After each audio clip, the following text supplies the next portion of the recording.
पाहू शकता भरलेला आहे मी पोत्यात भरलेला आहो। तर हे आहे फूल, सागवान फूल, याच्यापासून आम्ही बोटं तयार करता। बोटं तयार करायचे आहे। आणि जय शिवराम मित्रांनो, आम्ही आज आलो शेताकडं। पाहू शकता फूल तोडले आम्ही आतापर्यंत। फूल तर जमा करून याचे सगळे फुलं सगळे वेगळे करून थैली भरून न्यायचे। पाहू शकता इकडे पण आहे, खूप तोडलेलं आहे अजून बाहेर।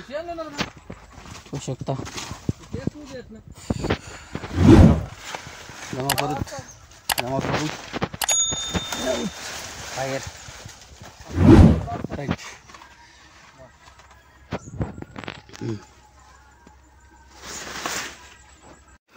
हा पाहू शकता भरलेला आहे मी पोत्यात भरलेला आहो।